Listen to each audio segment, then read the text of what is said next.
coming up to the line, being chased, and it was Braden Johnson. Unbelievable finish. It was 1/1000th of a second between them. Green flag in the air.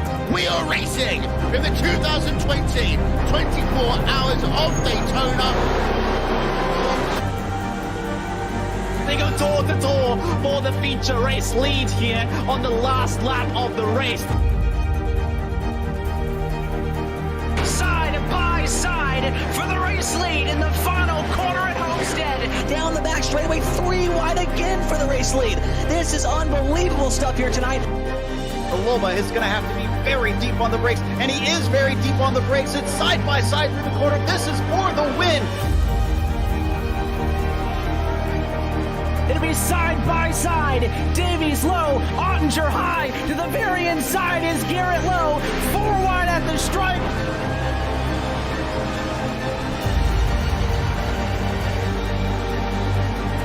For all his work here on this outside line, neck and neck. Who's going to back out? Does anyone back out? Verstappen starts to squeeze on the inside, and now he'll try and straight line it. Goes under the apron, drag race to the line. It's so close to call.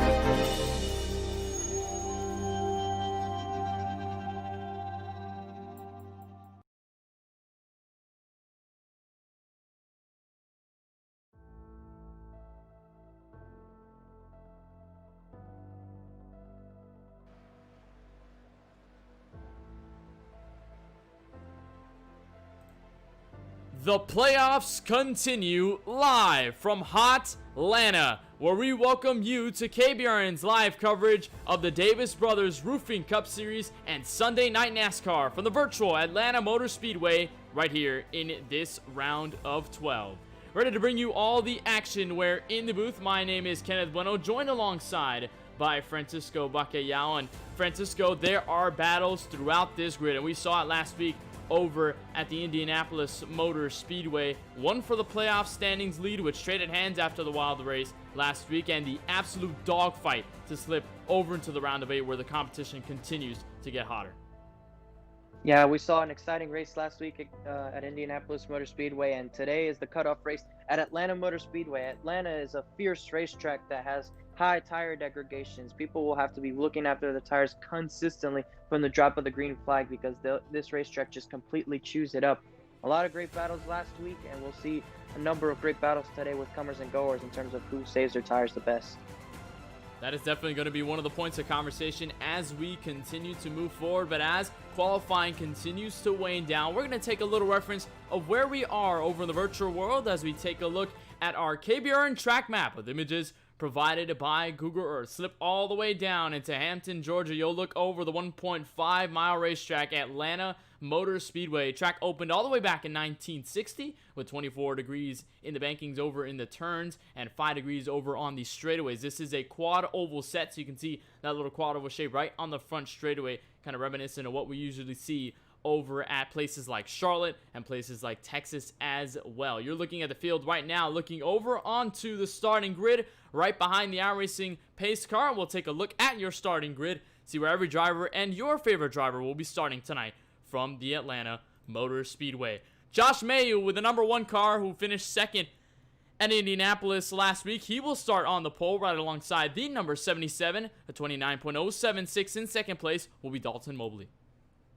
Back in the second row, we see Tom McGee starting in that 3rd position, just 600ths off the fastest lap of the qualifying, and right next to him, Matthew Gaskins, about a 10th off. Back in row number 3, starting 5th will be Barrett Kofi in the number 4 machine. Right alongside him, driver who finished up in the top 5, Ryan Samuelson, will be over in the 6th position. He ran very well raced at Indianapolis. Going to look for a better one here tonight. The 4th row consists of Chad Biesinger. He was one of the contenders, I believe, last week at Indianapolis. He rolls off in the 9th position, right next to William Fink in the 93. In row number 5, Chad Sander on number 59 will start there alongside Chris Cloud. League owner himself will start tonight in the number 10 machine. 6th row consists of Jeff Carson in the number 9 car, and next to him, Lauren Jones, who's rolling off P12. P13 will be Kevin Rourke over in the 99 machine in row number 7. Right alongside him, driver who started up at the front of this field last week at Indianapolis, Timothy Trowbridge, has a little more work cut out for him. Going to be starting tonight from 14th. The 8th row with Jeffrey O'Rourke in the 48 machine rolling off 15, and Charles Eaton in the 75 alongside of him. In row number 9, Mark Figueroa in the number 88 will start from 17th with Marty Roberts right there, right now in 18th, looking over some of the drivers. There's their defending winner, Joshua L. Johnson, starting tonight all the way back in 20th. He's going to have a lot to do over the next 163 laps in order to secure a second win in a row. Randy Spivey, who had the lead over at Indianapolis, he's going to be starting in row 11 with Brian Tarnowski right alongside him. Thomas Neal, Mike Contino, and Thomas Neal, the new points leader after Indianapolis, also in 24th. JC Gibson, Ryan Dipple in row 13. Seba Cornes in the 16. Nicholas Breidenbach over in 28th, row number 14. Mitchell Goosens, Dean Weeks, row 15.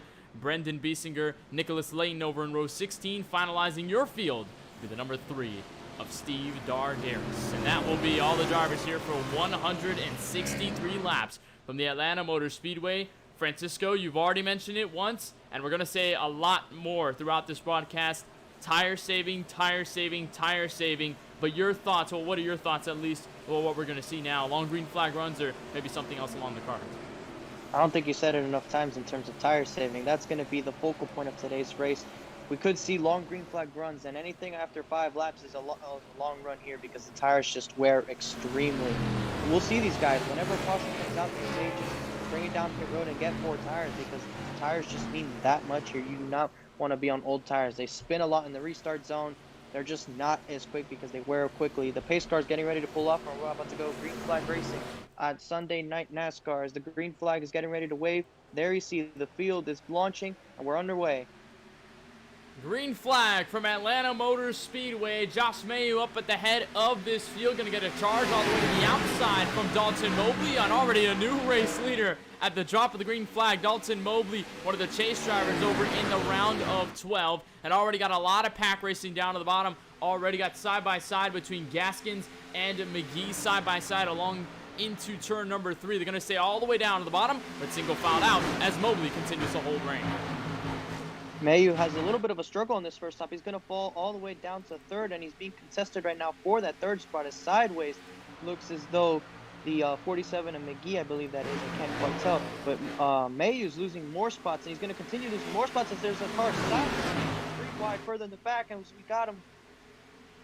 That was McGee all the way at the bottom. He held on to the race car, but already a yellow flag near the rear of the field. That'll bring our first caution of the evening. It looks as though we have a couple of damaged cars. There is Seba Cornes in the 16. Nicholas Breidenbach with some damage. Brian Tarnowski with heavy damage to the front end. It is completely ripped off, that front bumper. A number 32 Ford Mustang. We're going to have to take a replay, and that started all the way back in turn 3 and 4. It's where the havoc really started over there. You look at this 3-wide battle alongside here where the 32 was sitting, and I think right there contact really started. I think very loose going into the corner, just ran down the track, and then the 16 gets turned by the 27. Got hard into the outside wall.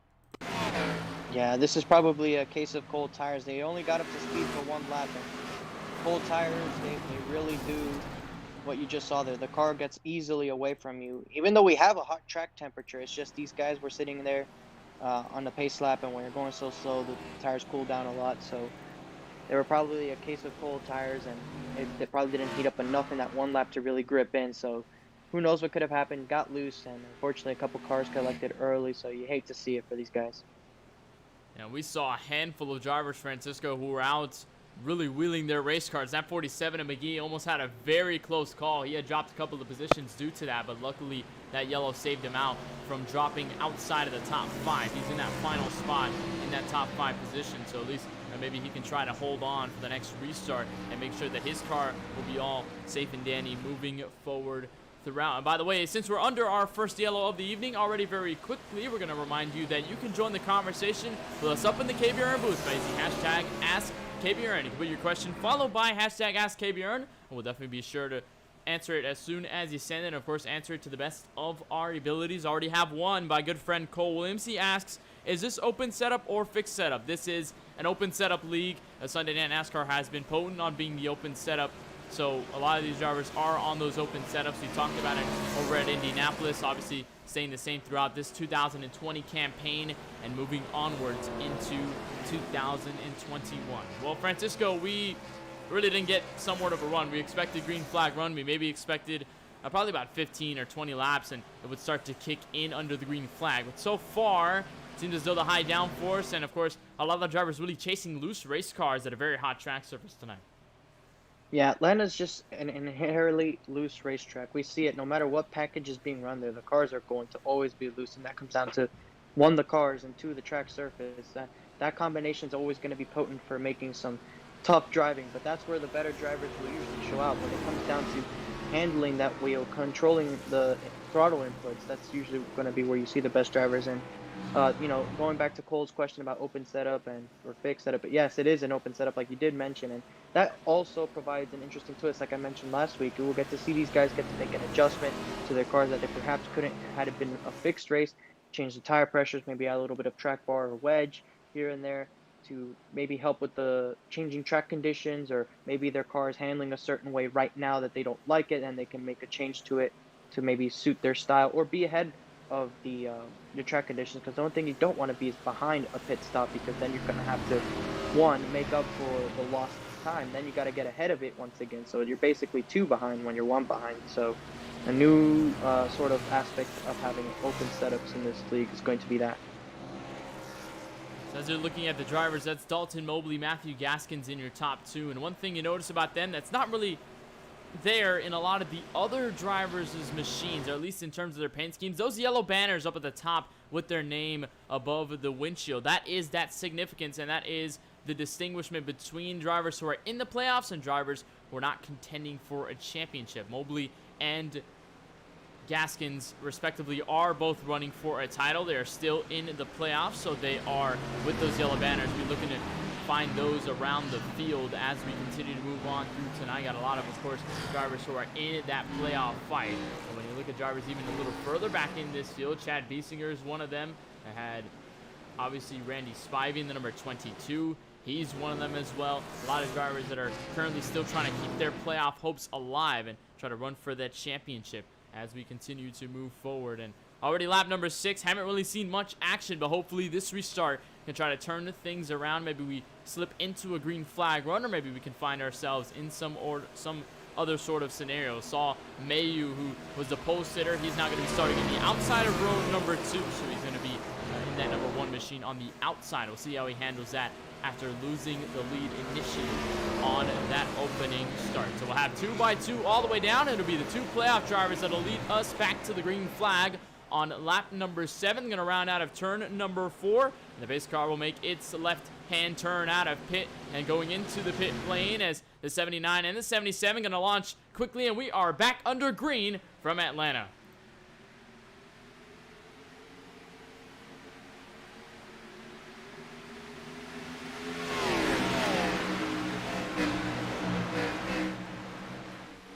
That's a good jump by Mobley there to take the lead. And we see them side by side for that second spot, Gaskins and Samuelson. Samuelson, who was having a great run a week ago, came short of a win in that late yellow, but right now in that second spot, all over the back now of Mobley, trying to see if he can sort of get a look on him, but he's going to have to back off. And you see that Mobley's going to be able to stay ahead and keep the lead of this race 4 now. Mobley still in the lead. There's single file from about 6-7 cars until you get to that side-by-side battle, which has just dwindled back to single file as Mayu loses 1 more spot. He'll fall down to P number 7 as they're all single file behind Mobley. Saw a little bit of cars get loose in that opening start. Saw a little bit of cars get loose in this next restart, but so far it seems as though they've handled it a lot better than what they did on that opening start with the colder tires. It seems as though they've warmed up just a little bit more. And obviously, Francisco, the track is going to really affect the way these drivers handle any sort of event here in this series. And that happens in every schedule, in every league, in every season. Tracks always play a key factor into how you're going to drive a track, how the car is going to feel, and especially with the new setups that were brought over to the NASCAR Cup Series cars, Camaro, Mustang, and Toyota Camry. They brought a whole new view into the loose world because these cars really got set up for the loose side as opposed to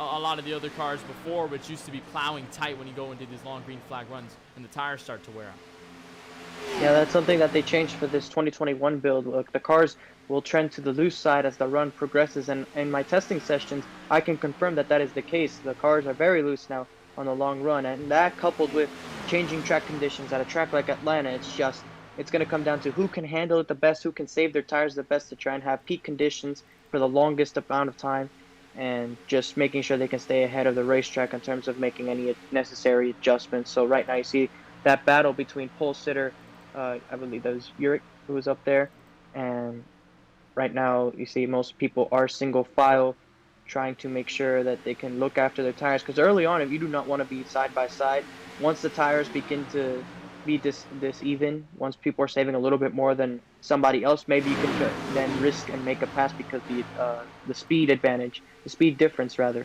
is going to be much greater. Looking at side-by-side battle over for the 4th spot. McGee looks over. He succeeds a spot on the high side as Barrett Kofi, the number 4 machine, gets over into P number 4 for that number 4 Ford Mustang, a sponsor of one of the Kevin Harvick paint schemes that ran in the patriotic side of the NASCAR Cup Series. Got a question over by Alan Nelson. He asks, what can we expect to see from the drivers tonight? Well, at least we've talked about it so far, Francisco. We've already mentioned it a little bit in that pre-race. We mentioned, and especially even before the broadcast, we talked about drivers getting long green flag runs in, kind of giving that separation. Obviously, close pack racing because of the high downforce package in these cars that run closely in the opening laps. But we were expecting that long green flag run. Right now, we're kind of seeing it. Yeah, Atlanta, a long run is basically anything after 5 laps, and we've already reached that point because the tires wear so much. So right now, these guys have probably experienced already about a second of fall off since that restart that we had on lap 6, I believe. So a second fall off approximately, by my estimation, is what we've already seen, which is insane to think about because we haven't quite reached 10 laps into this run. As we see, our pole sitter continues to lose positions out on the racetrack. I wonder, does he have a setup issue that he doesn't like how the car is handling on the racing conditions right now? But he's continuing to drop positions, so I'm looking a little bit concerned for him right now.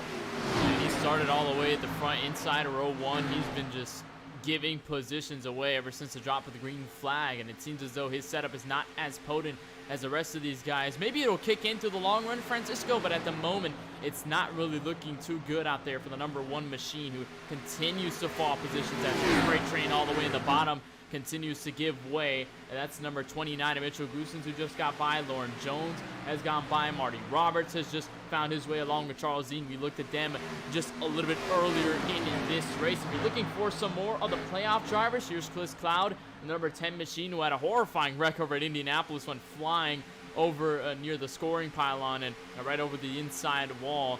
Good thing to see him obviously okay with the sim, no injuries in the sim obviously, so at least it's good to see him return to the track. Seeing drivers like Thomas Neal, who's currently leading that point standings in the playoffs. He's running remarkably far, back in 19th. And Francisco, one of the things we also noticed is just the complete spread of these playoff drivers. You'd probably expect a lot of the playoff drivers to be over near the front of the field, which is usually what the case is for a lot of leagues, and especially obviously in the real life side, we see a lot of the playoff drivers move into the front of the field. They're usually open in the top 10, 15, but sporadically enough, we've seen the playoff drivers, at least some of the high contending ones, starting all the way in the back of the field. Do you think that might be some sort of strategy to maybe hang back, wait for that long run to kick in, and then start to charge the field, or maybe even go for a pitch strategy at that? I think they realize that this race is 163 laps, and it's not worth being in the midst of in the middle of the field on lap 1. As we saw, we had a first lap wreck. That could have easily been one of them had they gone with their normal strategy. So I guess they don't want to risk it that early. They probably just want to start in the back, let the race come to them, and see what happens, knowing that they have 163 laps to decide what the actual points will come out, and that's when the points will be handed. So right now, we see the top 2 have kind of spread away from that 3rd position of Gaskins right back there, that 4 of Kofi, Scanner rounding out the top 5. So a good amount of separation up among the front of the field. Our pole sitter, Mayu, has fallen all the way back to the 14th position. I think he's settled there for now. So we'll have to see if he has a Kevin Harvick-like setup, because we've seen Kevin Harvick at Atlanta has a strategy where he's not fast on the short run for like the first 10 or 15 laps. So then after that, he's a rocket ship and just gains back the positions that he's lost and then some. So we'll have to see if that's the case for him. But right now, early evidence suggests not. Yeah, we see the spread amongst the field. The only drivers within a second, at least in these first top 5, is just the top 2. It's about 0.6 of a second between, and now it's kind of declining a little bit between Mobley and Samuelson. Gaskins is about 2 seconds flat away from the top 2, and then maybe a couple of tenths, maybe half a tenth over to Barrett Kofi in the number 4 machine. There's only some drivers very, very separated throughout this field, and not many side-by-side battles. And probably what you're seeing, I mean, here's a side-by-side battle, for instance, between the 18 of Biesinger and the number 55 of Marty Roberts. But still, anyway, I think for the most part now, as you're settling into the long green flag run, you don't want to see side-by-side action. You don't want to wear your tires any further by staying on the outside, staying on the inside, and fighting hard with the driver maybe for all the way, at least in this case, for a 14th, 15th place, as now the 55 of Marty Roberts gets a piece of the outside wall. Oh my goodness, Cloud had a moment there just trying to slip through the reins right in there, but it seems as though he gets by. Roberts will fall back to 17th, but even then, you're still trying to develop that rhythm. You're developing a groove, and at a track like this, momentum seems to be key with the high downforce and the way these cars have been handling so far.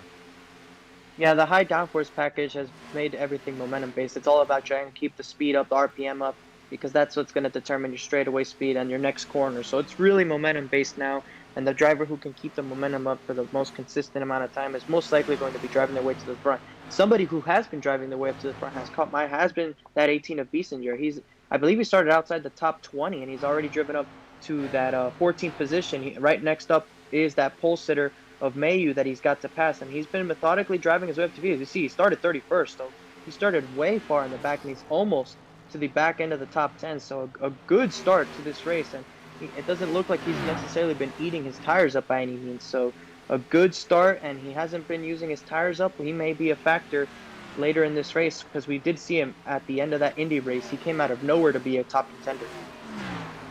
Went from all the way to 31st, so definitely a hard-charging driver. Definitely some of the drivers that has gained the most positions. He's seeming to still back in 14th, has really yet to catch up potent to the number 1 machine of Mayu just yet, but we could see some sort of a challenge coming over further. You're looking at the battle over right now. This is for 11th spot. That's Lauren Jones and Charles Eaton battling. There goes Eaton around the 32, who got involved in that first incident on lap number 1. He easily gets by the number 11, so he'll slip into the top 11. So we're seeing drivers now finding their way over in the long run through the setups. A lot of these drivers have found their way to the front, which drivers we really haven't seen just yet. I mean, we saw Eaton a little bit further back in this field. He started back in 16. He's getting a couple of spots.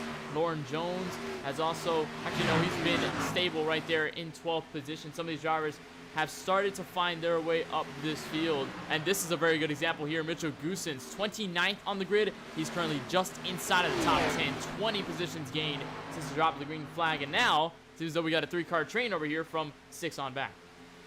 Yeah, 6 on back is relatively close to one another, at least compared to how close the top 5 is to one another. So we'll have to see. A couple cars have been coming from the back to the front. We'll have to see. We'll have to monitor their progress as this race continues, because we're about 20 laps into this run. There you see the 47 of McGee right now in that 6th position. We saw him sideways on lap 2 and nearly wrecking his race car early multiple times. So it's good to see him intact at least, and he hasn't lost that many spots since the restart. So he's probably settled out, gotten into his rhythm, and now he's able to sort of run at his pace. So right now in that 6th position, trying to hold off these 2 behind him, with the rest of the cars behind slowly starting to creep up with that draft. And that draft, once you snatch him in the draft, it is hard to let go, especially to track like this. We saw it over in Indianapolis. It was relatively easy to stay in the draft, especially on the straightaways, but it was just the corners where it was really hard to stay within that draft. Those straightaways really helped out with that. Here at the 1.5 milers, it's a little different, where you have a lot of it being the corners. Straightaways are not as long, and you kind of have a lot more of an opportunity to stay in the draft, but you can also find some of your way to wiggle out of it. As you're watching right now, McGee on the outside, he's going to almost drop about 2 spots, going to try to stay over into this 2nd lane, which we haven't seen go into effect there just yet. Actually, there was a good example of that kicking into effect, so at least he continues to stay within that spot. And also another thing where we're trying to see, at least in terms of what the 47 is doing, just running a higher groove. We've yet to see any sort of multi-groove be repurposed in the iRacing platform, and of course the updates in 2021 Season 1 build have tried to help with that, but using the track surface models where it gets a little bit hotter on the track, especially as drivers start to use lines a little bit more. And also the kind of comparison to the vectors in terms of the wall proximity, which we've seen kind of be in effect with the Xfinity cars, and we've seen a lot of people try that out. And we're already seeing a couple of drivers put that into use. I mean, that 47 is a good example. Yeah, iRacing heard all the fans talking about that they want to see multi-group racing, and the tire model that they currently have does not exactly support it. We see Biesinger trying to make another move for position right here. So a couple of things that they did to help try to create multi-group racing for the current tire model that they have is that wall proximity that you mentioned, the track surface being warmer in certain spots than others to try and, make sure drivers can try and go to where the track is cooler, which would probably be a little bit higher on the racetrack since almost everybody's running the same line. So the cooler track temperatures up on the high side would attract more people to run quicker lap times. That was the mindset going in. So far, it hasn't exactly been what they've anticipated, but it's been most effective from what I've noticed at the Homestead Miami Speedway because they completely redid the surface there. And it's so far, from what I've seen, you can run up there. It's not the most timed. It's not the quickest place you can run on the racetrack, but the fact that you can run all the way from that white line to that wall is a step in the right direction at least. Yeah, especially at Homestead, that's been where Highline has been at its best. I mean, also you look at tracks like Las Vegas where people have utilized that high side, and it's been most effective over into the NASCAR Xfinity machines as you're looking at Biesinger looking under Eaton here for P12 as he gets by in his turn number 1. We're seeing at least some sort of move. It was way different than what we saw, and obviously Homestead is a perfect example. They redid that track almost entirely as Eaton's over to the outside wall. We saw Homestead usually become a one-line track. Now it's kind of a little different where maybe some of the other lines can try and work, but before it was just the inside, inside, inside. If you're on the inside, you were going to get everything no matter what. It was only really the fresh tires where you kind of had a battle with somebody up top, and most of the time they were kind of pinching you all the way to the line, so it was not necessarily a top groove. But now, at least with the way they've handled the model over to the track proximity and the wall proximity, it's been a little better in terms of having a guy go up to the high side and hold position, maybe gain a little more, but also just be there and not be at risk to be freight trained by the rest of the field. That Xfinity car is probably the best example of that Highline. Here at Atlanta, it's not necessarily true, but we've seen just some cases of drivers using the Highline in 1 and 2, but 3 and 4, just like real life, has been all the way to the white line, and that's been where, in real life, it's where it's best, and obviously here in the sim, it continues to be that way. As we're monitoring this battle for top 10, that was the number 48 of, I believe it was the number 48. We're going to look back over into the timing screen. That's Jeffrey O'Rourke, who was sitting in 12th, and now he's gone by, so Biesinger over comes to the 11th spot. He's continuing to move forward, but all up front of lap number 35, it's all Mobley. 1.035 seconds last time by. Yeah, looking back at that second spot, Samuelson, he has kind of lost a little bit of ground temp, but he's kept him within sight, which for lap 35 is about what you want to be doing there. It's still early on, early progress. We've had almost a 30-lap run, so these guys may be thinking about pit stops sooner than later with how much the tires were. So I'm not exactly sure what the fuel fill percentage for this series is, but I believe it is about 75% from what I remember correctly. And if that is the case, that means we could be seeing pit stops within about 10 laps or so. And whoever pits first is going to trigger pit stops, and everybody will follow suit because you just do not want to stay out there on old tires while there's somebody out there on new tires making up 3 seconds for every lap you don't stop. There's already been one driver to head down pit road. That was Nicholas Layton on lap number 32. He ended up finding his way down to the pit lane that time by. So we've only seen one driver hit pit road, but unfortunately for Tarnowski in the 32, he's in 32nd, about 27 laps down. I think maybe he just pit to Bennett and just end his race for good and be a DNF in terms of that regard. So unfortunate for him in terms of that aspect. So we haven't seen any drivers proper go down pit road in terms of the pit strategy, as here's the 42 on the fresh tires, going to get around, and there's what we're going to see, Francisco. We saw it in Indianapolis, but here is going to be where it is going to be most apparent, that difference between drivers on new tires and drivers on the old rubber. When we see drivers hit pit road, Francisco, in a little bit, we're definitely going to see a lot of those moves. We're going to see drivers just completely blow by the other, especially when you have the contrast of drivers staying out and the drivers who already go down pit road, already trying to make a short pit. Yeah, and it won't last for long either. As I previously mentioned, once somebody pits, you'll see everybody start to follow because they do not want to give up that time. They don't want to give the person who pitted the advantage of those new tires. So they will immediately pit the very following lap as early as possible to be able to minimize the advantage they'd get of new tires, and it would essentially sort of balance back out in some way, I guess. But until we see these pit stops, these guys are going to continue to circulate around the racetrack making time. So we'll have to see also, do we get a caution before that? We don't know. Right now we're in the middle of the run. No signs of a caution at the moment, but at any point a caution could come out and shake things up. And Indy was a good example of that, as we see one of those cars get into wall to 29.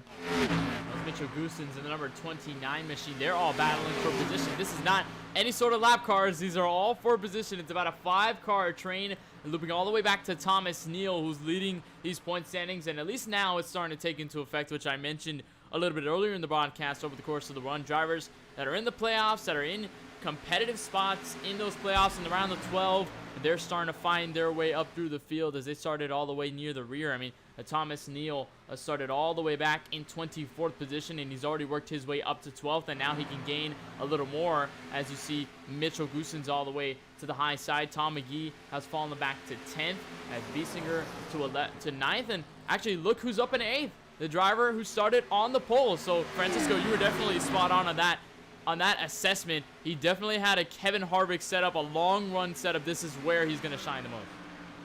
Yeah, I mentioned that too once Biesinger got behind him, and I guess they both got a move on because they've stayed about the same sort of distance from each other from the point that I made that report on that number 1 car. But right now in that 8th position, so a good trend right now. We'll have to see what happens when the pit stop comes. Does he struggle with the new tires? Does he have an issue warming them up, or will it take him another 15 or so laps before he starts to have a decent pace again? And we'll also have to see how the rest of these leaders stack up, as Samuelson now about 1.5 seconds behind race leader Mobley, Gaskin's 3 seconds behind, so they're about evenly spread out, the top 3 are.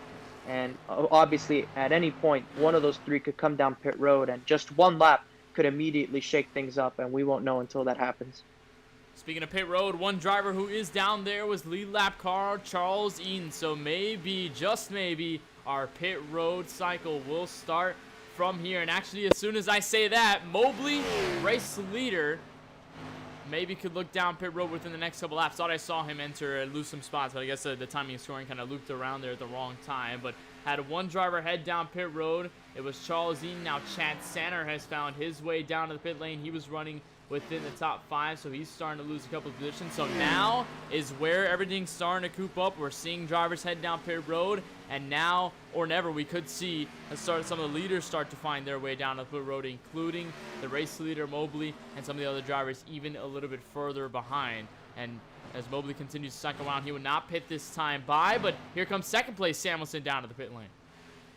And that's what I was talking about. He's probably trying. Oh, he really hot in there. I'm not sure if he's going to have a speeding penalty or not.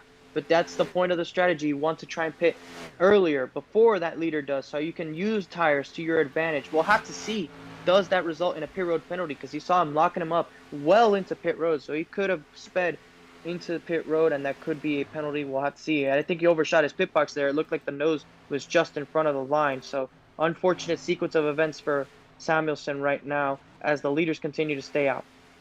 Yeah, top 2, looking about the top 5, have all stayed out as Biesinger and Carson have found their way over onto the pit lane. Mayu also follows suit. Biesinger also going to stay out a little longer, as well as Neal, Goosens, and Joshua Johnson, who was your winner last week in that green-white checker finish over at Indianapolis. So he's working off that win. He's already cycled over to the top 10 spot. Haven't seen much of him tonight, but at least trying to defend his race win from last week, carry it over into tonight, where even then a lot of the drivers who are not in the playoffs, who are not running for that championship, can even just try to get good runs. As now look, we're seeing a couple of drivers now down pit road as Tom McGee has found his way in the number 47.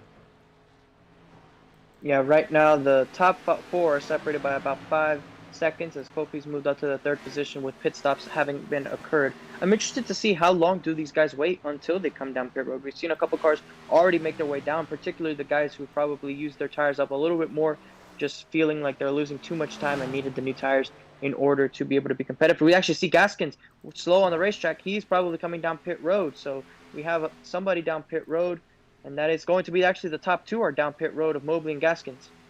Top two, yeah, that is Mobley, Gaskins, 77 and 79. Going to find their way down to the pit lane as Kofi stays out. Looks about a couple other drivers have found their way out of pit road as well. They have not decided to head down in just yet, but Jeffrey O'Rourke has also gone down to pit road as here comes leader now. Kofi down to the pit lane. We'll see if Biesinger or the others start to follow, and indeed the answer will be yes. So about 48 laps seems to be where everyone starts to find their hub down at pit stops. That 18 had a pretty good entry. You saw he stayed on the racetrack just a little bit longer, and it allows him to close up to that 9 car. And that's a good amount of time gained on the entry as Mobley's coming out of pit road. We'll have to see where does Samuelson come out of this, if he had a penalty or not. Right now, he's right there on the racetrack, but I'm not sure if he's any sort of laps down, and he could be because of how far ahead he is. I don't believe that's 1 lap of tires or 2 laps of tires. That could be him being a lap down or so. He's actually considered on the lead lap. He's right now the last car on the lead lap as Mobley is figured 1 lap down. He's going to start to gain a lot of positions from here on out, so he's gone up to 12th in that exchange, now up to 11th. He's finding get around the drivers as Mark Figueroa, Randy Spivey have found their way also down to pit road, so they're going to make their way down as well. And already seeing a couple of drivers that are making their trips. Here's a little battle for third on back. That is Kevin Rourke, who has yet to go down pit road. Mitchell Goosens, I don't believe, has pitted yet. He's been on that sit as well. And now it looks like he's going to hit the brakes, go down to pit road as here comes Joshua Johnson by. They're both going to go down pit road. What a pass on the outside for the 57 of Johnson. Made that move to brake just a little bit later. Going to lock on the brakes entering pit road. But a position gained on the pit lane from that number 57. What a textbook move to the outside. Yeah, I'm not sure why these guys are moving to the apron at the entry of 3. Normally when you see pit stops at these mile and a halves, they'll usually start braking right here and turn right off here on this flat part, which is the straight line braking that you're hoping for when you're coming down pit road. They're going all the way to the flat the entirety of the racetrack, and they're braking while turning. So it's a bit, at least on my part, I'm not sure why they're doing that. Maybe it's a rule that they must do that. I'm not exactly sure for the reasons on that one, but it's interesting that almost everybody's really been doing that, save for like about 3 or 4 people that we've seen brake about right there. I believe the 74 may have wanted to go down pit road that time and may have just missed it and early enough to realize to go around another lap. But you can see the difference on old tires and new tires. That car behind him is on new tires, and he's going to get by him before the exit of the turn. And so you see Samuelson right now ahead of that number 10 car, who's also recently pitted, but that is not for position, I don't think. No, it's not for position. That is just getting around him. That's Chris Cloud in the number 10. So he's going to find his way around as well. As Samuelson continues to find his way, he's cutting that gap. But now Trowbridge, who was the race leader, he's going to be the last driver to head down to pit road. So now new race leader will be Ryan Samuelson in the number 81 machine. Mobley about 3.5 seconds back, flat at the line. Maybe a little bit of change between there on 3.5 seconds, but as we cycle around, there comes new race leader Samuelson, short pits to jump them all. I guess he must have dodged a bullet. It looked like he was a little bit fast on entry, but iRacing must have deemed him be right within that limit. So as far as him, that was as closely executed as possible. He did the strategy exactly the way he wanted to. Pit early, get the lead. Right now he has about 3.5 seconds on Dalton Mobley, and actually gained a little bit that lap. He could come down the traffic. As you see one sideways in front of the leader, but they're going to save it as there's a lot of lap cars in front of Ryan Samuelson, and I'm glad, at least he's probably glad that he was able to get through that without incident.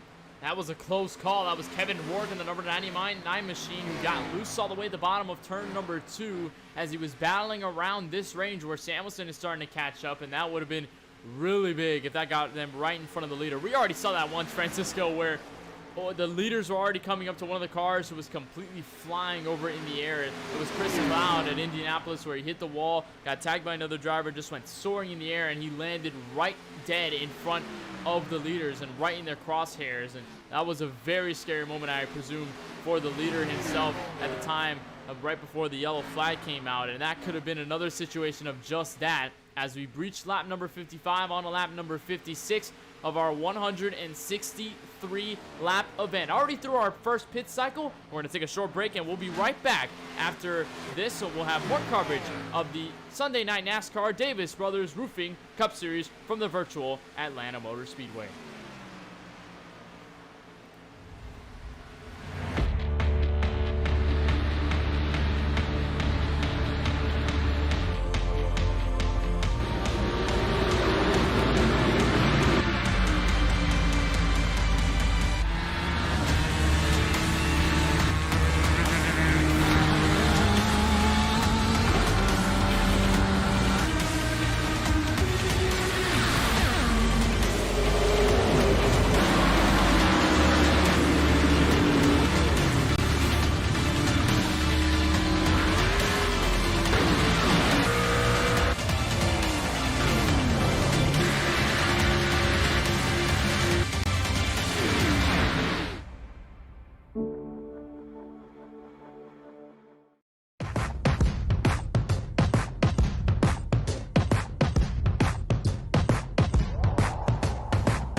It's the thirstiest time of the year. Hey.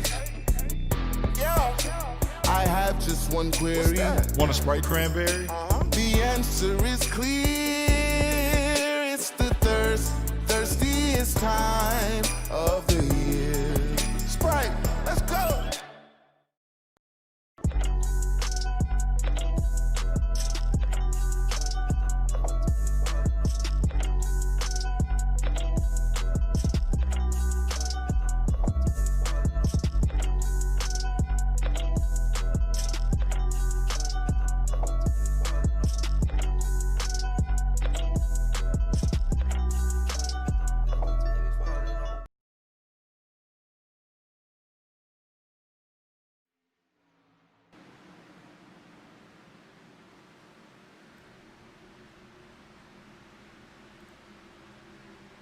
Coverage of tonight's broadcast is brought to you by iRacing. Join thousands of sim racers across the globe at iRacing.com. By EO Media, custom graphic design. Get your graphic design done and visit EO.media on Instagram. And by Supermix, concrete blocks on demand. Bringing about lap number 62 of our 163 lap event for Sunday Night NASCAR and the Davis Brothers Roofing Cup Series from the virtual Atlanta Motor Speedway. Just got over our first pit cycle. Of course, Kenneth Bueno with Francisco Bacalhau along with you for the ride. Samuelson has short pitted the rest of this field. He's about 3 seconds flat over second place and former race leader Dalton Mobley. As the gap continues to go down, it's about 3 laps of difference in tires between the two. But Francisco, we saw that first one go over into fruition. We saw that first cycle play through, and we've already seen that half of the strategy start to kick in. Yeah, we're seeing also who has short run speed and long run speed. You and I were talking in the break. Pole sitter, the number 1 car, he just doesn't have the short run speed. Immediately after the pit stops, he started losing spots once again. And, you know, it strikes up the conversation. How much are you willing to give up on the short run to be fast on the long run? And how much is it worth? Because if you're losing too much time on the short run to where the long run can't make up for that, then that you probably have the wrong setup on the car and need to do the best that you can to change that up, because it's not going to be a viable solution.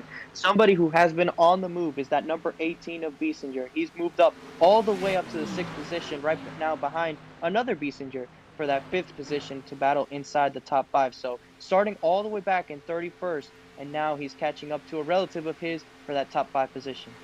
He has definitely been on the move. We already mentioned it a little bit earlier, and it continues to play that way throughout. And we are looking at that number 18 with a possible strategy to become one of the top threats in this race. I mean, there's still a couple of pit strategies left to go, and there's still obviously some green flag runs that we've yet to really fall through on, as the 18 works into 3 and 4 all by himself, just a little bit behind the number 24 of Josh Coppernall. But still have a long way to go, just less than 100 laps left until we crown a winner in this round of 12 for the Sunday Night NASCAR playoffs here from the Atlanta Motor Speedway. Just to reiterate, one of the people, Aiden Kirker, over into the YouTube chat, good friend, he asked if it is open setup, and it indeed is open setup. So we are looking over at that. We mentioned it just a little bit at Indianapolis, and we continue to mention it as we move on into tonight's race. Of course, that has been always a concept of conversation, Francisco, because we're all used to seeing the fixed setup over on KBueno Racing Network. There's usually never open setup races apart from, and maybe I just say the Wall Stadium iRacing League is just that one exception. But apart from that, when you look at Bunch and Lawn Care Series, LWRC Cup Series, you look at the A&B Outdoors Quick Time, Sprint Car Series, they're all fixed setups. They're all about the fixed setup. There's no tinkering or tampering with some of the setups here and all of the chassis and everything that goes on in these race cars. So at least in this one, it's kind of a breath of fresh air where we see the drivers really work on their setups and get them really nailed for the races. Yeah, these guys, they sit in their own little group chats with a crew chief on hand to be able to work on their race car and relay information so that they can get their cars worked on. And it's a new avenue that we see relative to these other series that you were just talking about that runs fixed setups. So with the open setups, these guys can adjust their cars as the race progresses, as the track changes, as we've gone over this a couple times already. They can work on their cars progressively throughout the race to try and make it as best as possible for each stage of the race, which allows certain people to be faster and allows maybe somebody else to struggle a little bit. And that's the interesting part of this. And it'll vary from week to week based on the racetrack, because maybe somebody has a better setup for one racetrack than they do another. So it definitely is a lot more interesting from that aspect of it. You're riding on board with the number 77 Adalton Mobley, who was once at some point in this race dominating this event, but he is now behind the driver who pitted just a couple of laps earlier, and that has given him the lead. Samuelson in the number 81 machine, as Mobley, Gaskins, who were running 1-2 at the time, are now falling back to about 2 and 3, second and third on the road. Speaking of which, of all the drivers on the track, you are obviously looking at a lot of the drivers that are just working around lap traffic, which continues to also be one of the topics of conversation, which starts to be in as you look over into the lap traffic, where you have drivers that maybe have damage, the drivers who maybe did not nail the pit strategy as good as they could have, and then as a result they end up one lap down. Currently we have about 14 cars running on that lead lap. The only driver that is yet to be lapped and is about to be lapped, and the last car on the lead lap, will be Mark Figueroa in the number 88, and then Chris Cloud just a couple of tenths ahead, as you see Samuelson just starting to reach by. He's already gone by a heap of lap traffic, and so far he's been able to get it through it very, very smoothly as we reach lap number 72. And now at Atlanta, Francisco, well, we talked about it just before we got live in the broadcast. We talked about how this track is very favorable when you talk about a long green flag run, and you mentioned the fellow league at IceCar, where they had the Cup Series here at this very track last night with the same cars. Obviously it was fixed setup, but it was still the same combo with about the same track temp. It was about the same time of day, and they had a 60 lap run all the way to the finish. They had a relatively long run, and obviously here we're seeing a longer run. But at least in this track, when you mention it on iRacing, even when you mention in real life, strategy, and that long run is always what's probably going to give you the edge over the rest of these drivers when you move into tracks like these. Yeah, we're almost 70 laps into this run. We went green, I believe, on lap 6, and we've gone green all the way since, so almost halfway into this race, and we've had only one caution. So a really long green flag run, I guess you could say, that has happened so far in this race, and that's why we have only 13 cars on the lead lap right now. So a lot of separation, a lot of guys getting a lap down, and again, that 18 car has moved his way through the field with one caution, so that makes his drive to the front very impressive, knowing that he's not really had any cautions to help him gain a chunk of spots in a single corner or a single lap. So he's had to methodically drive his way through the field and pass cars one by one to really get into this position, and it's worked out a treat for him, as he is right now in the 6th position. So an incredible drive for him, all things considered, with the lack of cautions. It's a treat figuratively and a treat literally. I mean, the paint scheme, your favorite driver, Kyle Busch, I mean, I'm sure that's a little eye candy for you, considering he's being your favorite driver in the NASCAR Cup Series and defending champion, and 2019 champion and a 2-time champion, 2015, 2019. Obviously, I think that's one of the more impressive stories, and probably one you're looking at a little more, obviously, the Kyle Busch paint scheme. But still, you can't discredit any type of way around what that 18 has done tonight on the long run. Over 75 laps, over that one caution on lap number 2.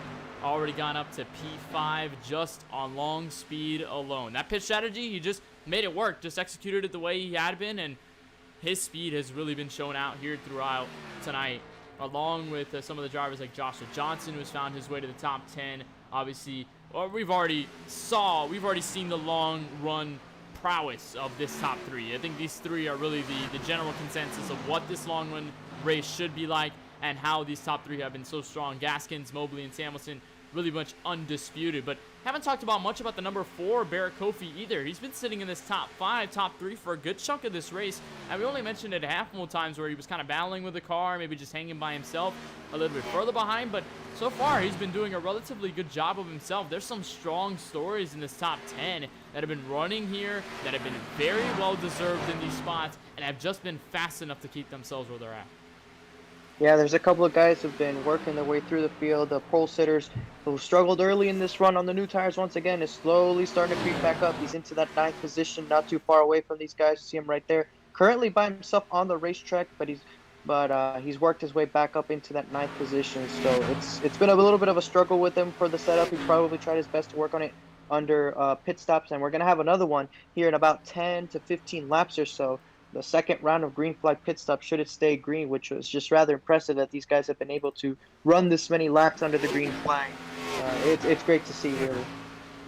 You mentioned it right. You hit it on the dot. We're reaching about, at least for Samuelson, it is his 34th lap on the stint. A lot of these drivers have already reached lap number 30 on their stints ever since they pitted around the lap 45 to 50 range, or at least the lap 40 to 50 range, where they had that kind of spread in order to get over into the pit strategy, find their way good on fuel, and be able to strategize their way around drivers in terms of the track position. So in the course of the next 15 laps or so, we could possibly see the drivers head down pit road. I don't believe we've had anyone else head down pit road. Actually, we've just had Ryan Dipple find his way down to the pit lane, but the only thing for Ryan Dipple is that he's sitting 4 laps down in 27th, so that really hasn't been the prime example of any of the lead lap cars finding their way over to get some fresh Goodyear rubber and some fuel along the way. So we're now about halfway through this race. I think it's a good time to get our way with our KBRN through the field, and we'll start, of course, with your race leader. One of the most interesting stories coming into tonight. Had a strong run over at the Indianapolis Motor Speedway, but that was cut short. Tonight it has been way different. It has been all the way up in the top 3, and with that recent green flag cycle, he has thrust himself into the first spot, and he has held the lead ever since, already getting about 30 laps completed in the race lead, and just by a couple of laps, Samuelson has gone from 6th to 1st, and with that strategy has put themselves there in a good run to set him up for that second run coming down.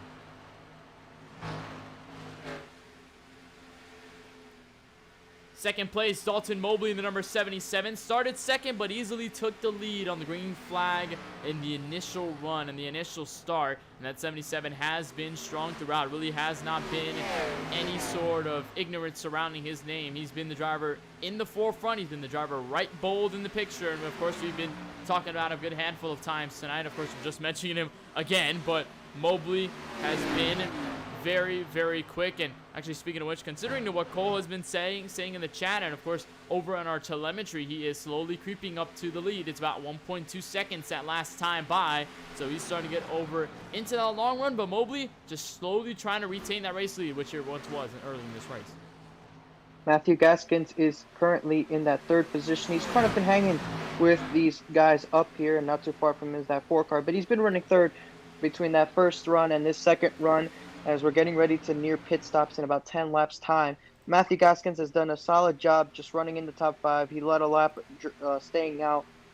He's not quite as quick as those top 2, but he's been hanging around, and that's all you really need, because if a caution comes out, him being in that position could really help on a restart potentially take the lead. So Matthew Gaskin's having a solid run today, and all he needs to do is just keep it up. Bear Kofi, number 4, sitting P4, has been here practically the entire race. Started in the top 5, has only gained 1 spot, but ever since he got up to P number 4, he's been just sticking around there, just hanging in for the rest of this race. Has nailed his first pit stop and looking to aim at nailing that second one. Maybe even trying a different strategy in order to gain some of those track positions, get some to go over to the top 3, top 2, maybe even the race lead. But we still haven't found out those plans just yet behind the wheel of that number 4, or at least in the pit box from his crew chief. We haven't seen anything from him just yet. He's just been hanging around in this group, and so far it has been very, very proficient for the driver, that number 4 machine. The biggest mover of today's race is Brennan Biesinger. You see, he started 31st, and he's driven his way into the top 5 with help of only 1 caution on lap number 2. So he has gone 80 laps this run and gone from outside the top 20 to inside the top 5. So a strong run from Brennan Biesinger. He's shown speed of being capable to run with our leaders. The only thing is that he hasn't had the track position to sort of start on equal terms with them. If a caution comes out, he is definitely going to be on equal terms. But even besides then, right now he's about 7 seconds off the lead. So even being as far back as he is, he has been gaining on those guys. And soon enough, he will catch that number 4 car, as actually we have one of the leaders down pit road, and that is, I believe, the Matthew Gaskins, actually. No, it's our second place runner. We have a couple guys on pit road, actually.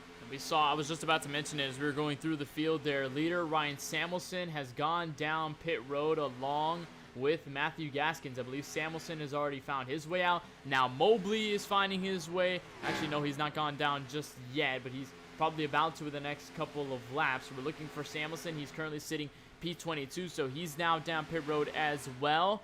I think he's actually waiting a little bit, so maybe that penalty did kick in. Maybe something happened to the number 81. He's going to spend a little extra time down pit road, and he's going to lose a lap on the racetrack, possibly even 2 laps on the racetrack.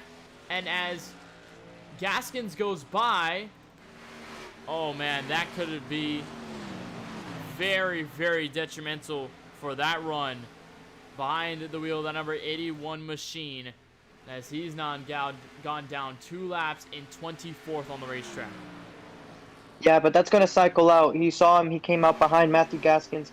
Because of how much field spread there is, he could still stay within the top 6, maybe the top 5, once it all cycles out. But yeah, an unfortunate situation for race leader Samuelson there. He's going to lose the lead, and he's going to lose a couple of more spots. But as this cycle continues to play out, we'll see in about a few laps these rest of the field come down pit road. Remember, they're about 3. Oh, so we have someone who missed the pit lane. That was Bear Kofi who found his way. I think he basically almost got in through the grass. It seems he's found his way down pit road. I think that was just kind of a little bit of a replay, just trying to find out where he was on the track at the time. It said that he was heading down pit road, so he has gone down his stint. Meanwhile, it's about 42 laps on the stint between first and second, and Biesinger and Mobley together. Mobley has not signaled yet to go down pit road, and I believe Biesinger has also followed in the same tracks. Maybe this does change this time by, but it would seem it'll wait 1 more lap as he continues to stay out the top 5 or so, hanging over into this longer run. It seems as though all the way back to the top 5, we have the drivers who are up on this run. Neal, who is playoff standing leader, he's sitting in P number 6 right now. He has yet to pit. He's 43 laps on his stint. So now at least we're trying to see some changes through the top 10 as we continue to move forward. And speaking of which, the race leader Mobley still staying out of the racetrack as everybody else continues to follow. And now Biesinger, looked as though he almost signaled it all the way to the bottom, but he'll stay out this time.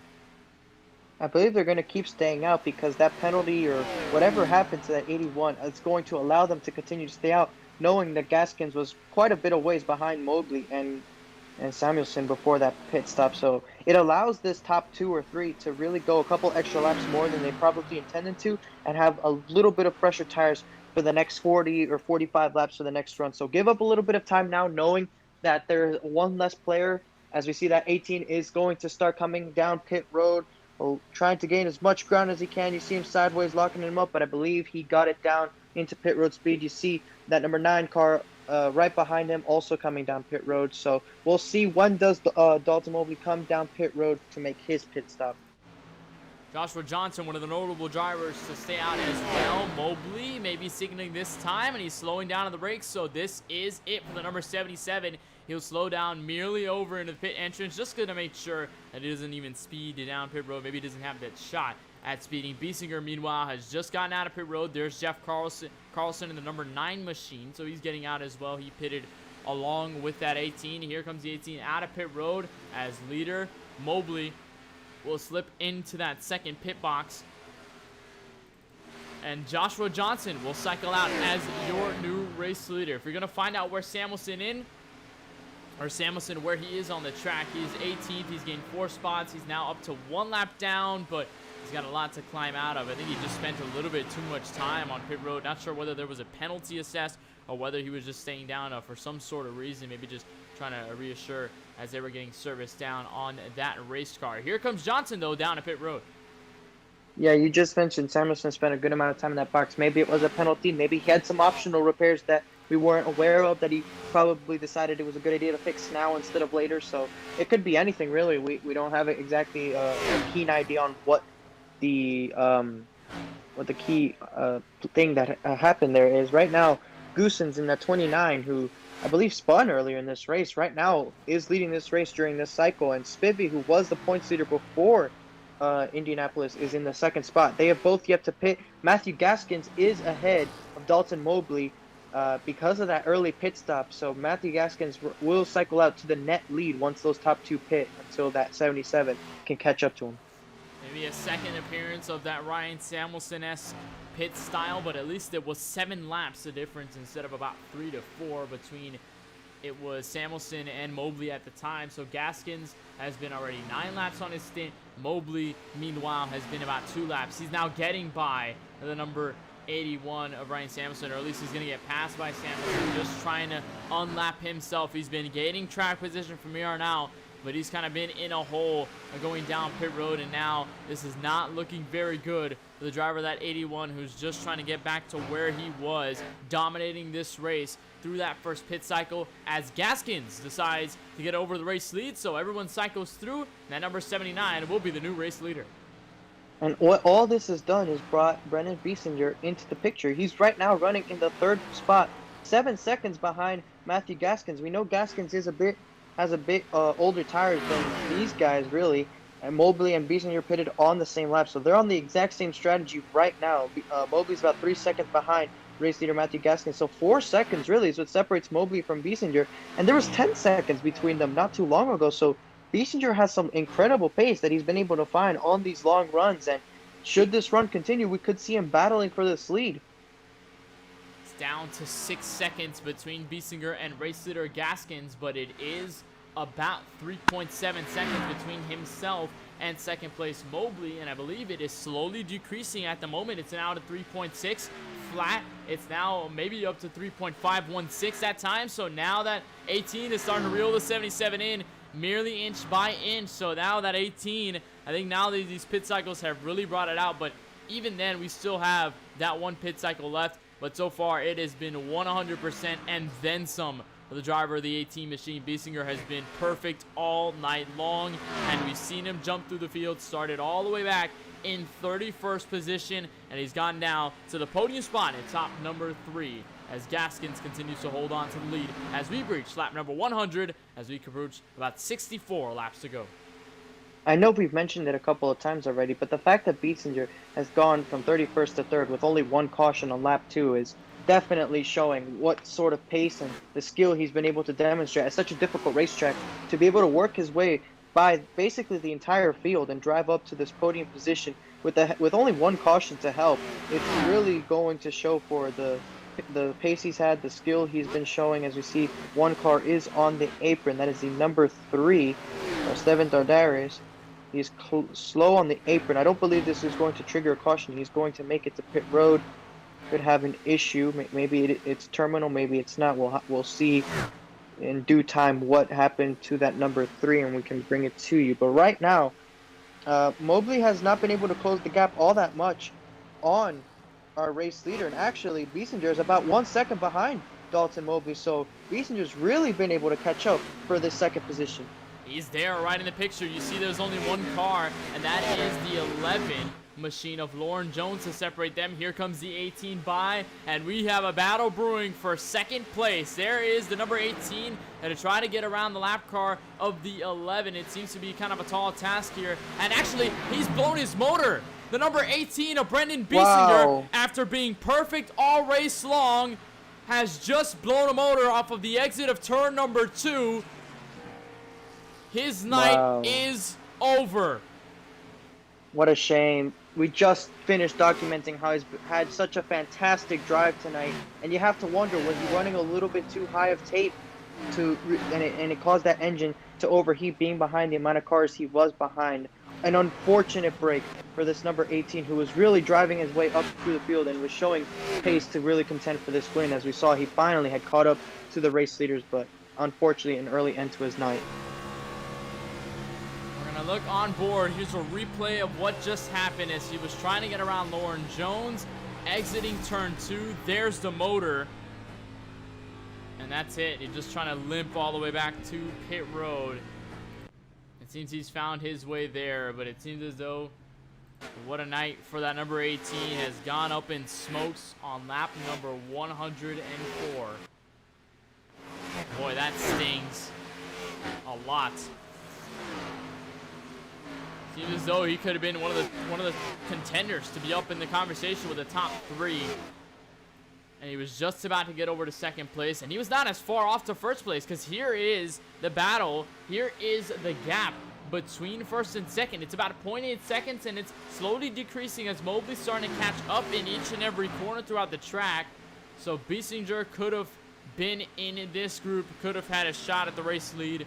Unfortunate situation for Biesinger, who just had a phenomenal race. He's now sitting 22nd, 2 laps down, and it's sure to be the end of his night. Lap number 105, the 163. But here it is.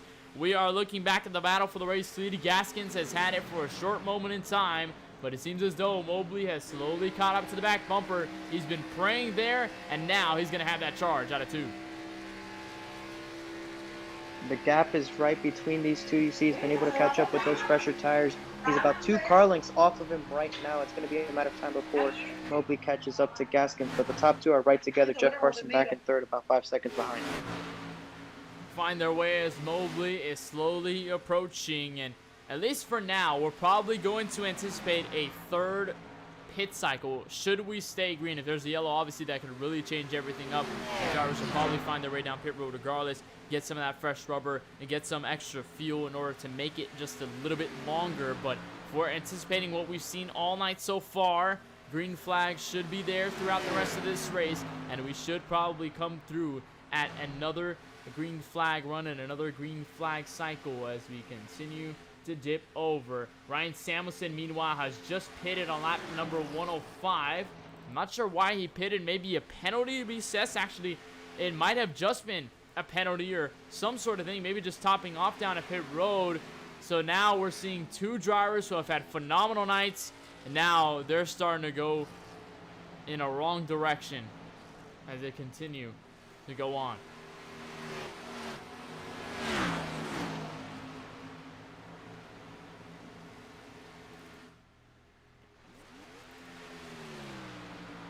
So about lap number 109 of 163, we're still monitoring this group right here. It seems as though Mobley has not been able to catch right back up to the 79. They maintained themselves at about 0.2 of a second, now down to 0.3 of a second, about 0.366. So now the gap is starting to grow just a little bit as Mobley was trying to catch up to the number 79. For Matthew Gaskins, who leads this race. We'll take one more break and we'll be back with more coverage of Sunday Night NASCAR live from the virtual Atlanta Motor Speedway on lap number 110 of 163. Gaskins leads over Mobley.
Back live for the virtual Atlanta Motor Speedway. We've just got back right in time because the change of the lead will happen right here in turn number 3 as Dalton Mobley has found his way to the inside, finally under the 79, as Mobley retains the race lead where he's led for a good chunk of these races over at the lap number 116 mark. Mobley, remember, took that lead on the initial green flag drop and since then has dominated that run up until that first pit cycle where Ryan Samuelson took over the race lead, and then ever since then Mobley has been kind of tailing back in second with Gaskins hanging over in that third spot. Brandon Biesinger, reminder, just blew up his engine at the exit of turn number 2 around the lap number 102 mark. So he is now sitting 27th, 14 laps down, and it is not looking good at all for the finishing position for that number 18. He was doing just so good throughout that entire race.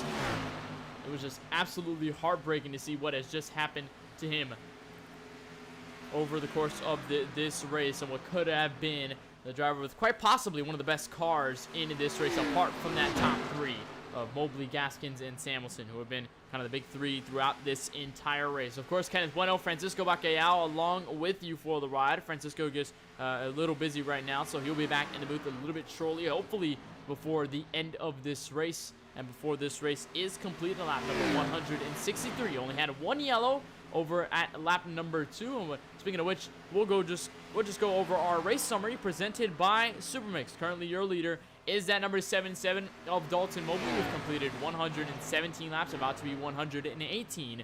At a 163, we've completed 46 laps actually left to go in this race. We've had 11 lead changes, most of those being under the pit cycle. And we've only had 1 caution for about 4 laps before we got the green flag back and a restart at lap number 7. So it has been a relatively tame race apart from some of the on-track drama that we've seen on the green flag. But if you're thinking that the chaos would kind of ensue from a lot of the yellows on the track, from a lot of wrecks on the track, we have yet to see any of those happen yet in this race. Only saw that one crash which involved about 4 cars. It was Tom McGee was a little bit loose on the track, but that had nothing to do with it. It was a little bit ahead of the drivers of J.C. Gibson, Brian Tarnowski, and Seba Cornez, who are now all out of this race, sitting 33rd, 34th, and 35th, respectively. We did not actually formally go through this field, so we'll just try to head there as we move forward. Mobley, your race leader.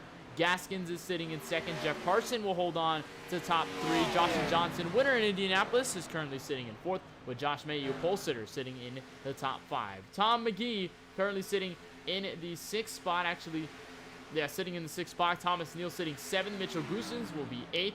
9th will belong to the 88 of Mark Figueroa, with 10th place, the final top 10 spot belonging to Chad Sanders, number 55. Randy Spivey, who currently sits 3rd in the playoff standings, is 11th, with 12th being the 4 of Bear Kofi, the number 4 Ford Mustang, who had a good race up until this point. Marty Roberts sitting in 13th, the number 55 machine, with Jeffrey O'Rourke in the number 48 sitting 14th. 15th will be Chris Cloud, league owner. Chad Biesinger, the number 23, will be 16th.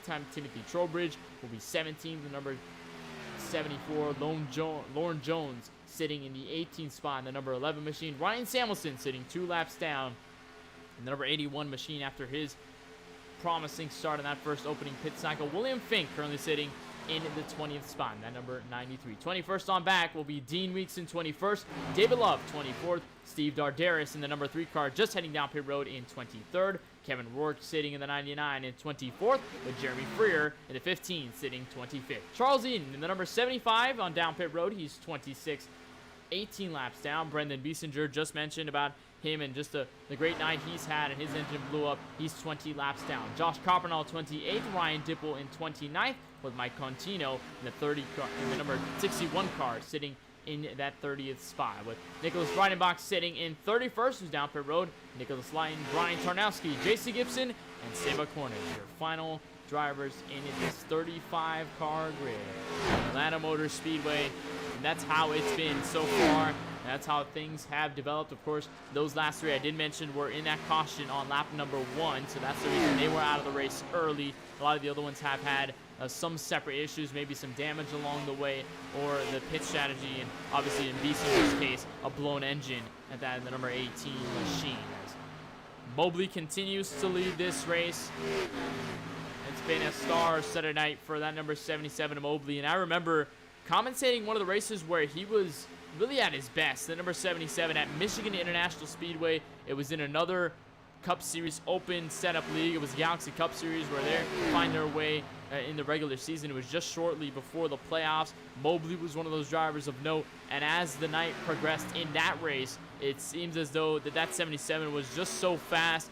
Did not have enough for Bryson Nixon at the end of the night, but that 77 showed a lot of promise in his run there at Michigan International Speedway, and surely showing a lot of promise here tonight. Has just been dominant in this race. So we're looking at this little ticker right here, this little graphic. 65 laps have gone to that 77 since the drop of the green flag. So it's been a good chunk of this race. It's been about half of the laps he's run so far have gone over the number 77, and rightly so. We just saw, I believe, I'm not sure what happened to Gaskins. I'm not sure whether he ended up going down pit road. Actually did make that pit stop on lap number 123. So I believe now we're starting to see drivers head down pit road once more, and probably our final green flag pit cycle of the evening, as everyone going to cycle around the lap.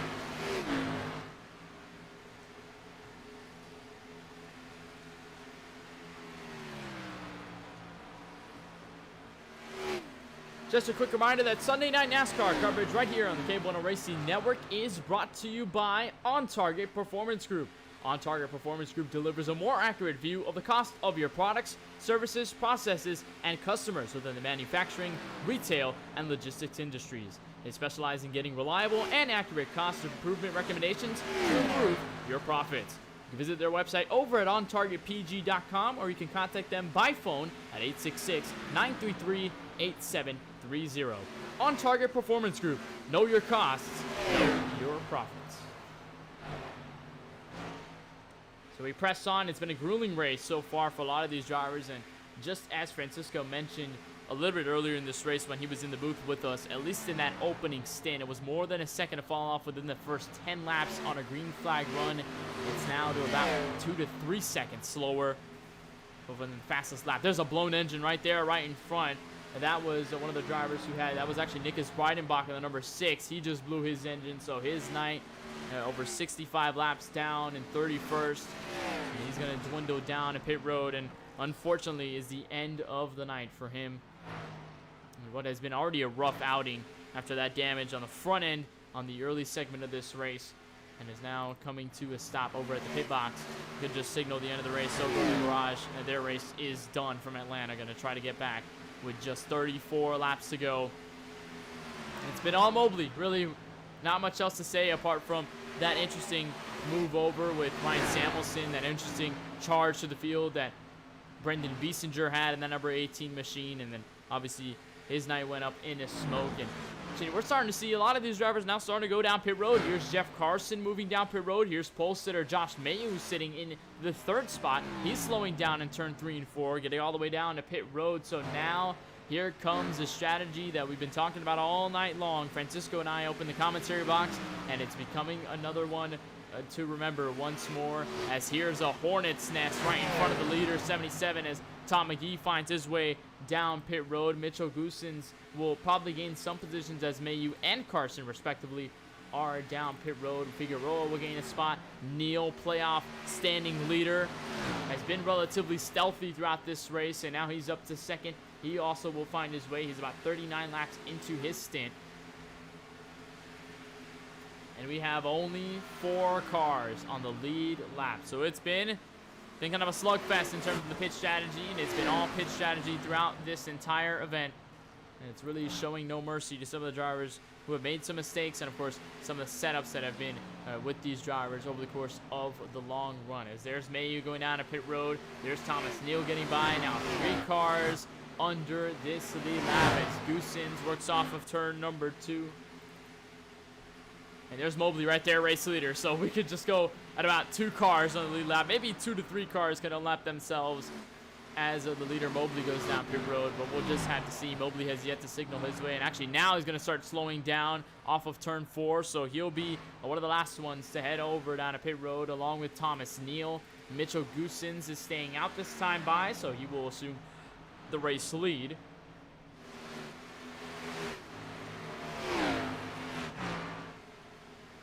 And just a reminder that if you want to continue watching over at the KBueno Racing Network, we have a lot coming for you within the next couple of weeks. Of course, Christmas week is on our tails at about December 25th, just in the late week and the next coming week. So that'll definitely be a lot of fun. But as we go into the early segment of the week, we go on December 21st, Monday night. Tomorrow, we'll have a doubleheader. We'll have the A&B Outdoors Quick Time Sprint Car Series as they go over to the USA International Speedway in the night 3 of the Florida Nationals presented by Michigan Diecast. That'll go live at about 5:45 p.m. Eastern Standard Time. We'll go live. Most likely, it'll be myself and Francisco Bacchiao in the booth for that one. And then at 8:45 p.m. Eastern, we will have race number 7 of the Bunge Lawn Care Series as they move on to one of the trickiest tracks and quite possibly one of the biggest wild cards ever in the schedule. Talladega Super Speedway with a site for race number 7 as they continue to press on in their campaign, slowly marching over into the Bunge Lawn Care Series playoffs. We'll have coverage there at about 8:45 p.m. Eastern. It'll be myself and a fellow crew member, Charlie Baier, will be on to the booth. Of course, we will cover that race all throughout. And then Tuesday night, we'll most likely have more coverage of the A&B Outdoors Quick Time Sprint Car Series, but that has yet to be determined. And then back again on Sunday night, we'll have Sunday Night NASCAR as they continue through their schedule. And we'll have more coverage of that, most likely be at 8:20 p.m. Eastern Standard Time, right here on the KBueno Racing Network YouTube channel. And of course, probably a better idea to kind of spread out through Twitter, Facebook, and maybe even Twitch.tv to find other forms, other platforms to tune into KBueno Racing Network apart from YouTube, but we're slowly working on that as we continue to try and grow the best way we can to give you the best sim racing broadcasts out there on the platform. And we have seen a long marathon for that number 29 of Mitchell Goossens. Have been watching him for the past couple laps. As I was mentioning, all that sponsorship and, of course, the upcoming events throughout the week. He is 42 laps on his stint. Mobley has already made his trip down pit road. Gaskins has already made his trip down pit road. We saw Johnson, Carson, Mayu. We saw a handful of drivers find their way under to get some of that service, and they're already past it. As the lead has just changed hands, there's Mitchell Goossens finally at a stop on pit road. Will most likely be the last stop of the night, should we have no yellows from here on out. Going to press on lap number 138. It has been all Matthew Gaskins and Dalton Mobley and Ryan Samuelson, but now it's dwindled to just these two. Mobley just a little bit fresher on the tires. It's about 10 lap difference, so Mobley could try to reel into this lead. It's about 4.5 seconds at the line.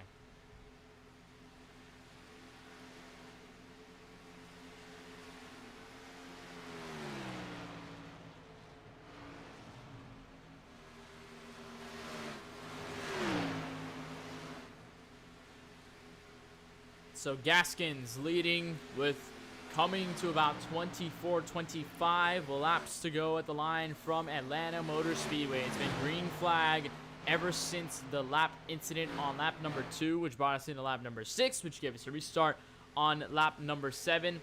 And ever since, we've been under the green flag, holding on with these pit cycles and just cycling around, just paying attention to that strategy, and of course the tire degradation, which has been a key part into this race so far. And we saw the drivers getting by other drivers unlapping themselves, drivers of course on the different strategies pulling their way through the field. The top 2 is a very good example. 10 lap difference on the tires hasn't been as effective right now, but it could definitely play into effect as we get into this longer run if we stay green from here on throughout.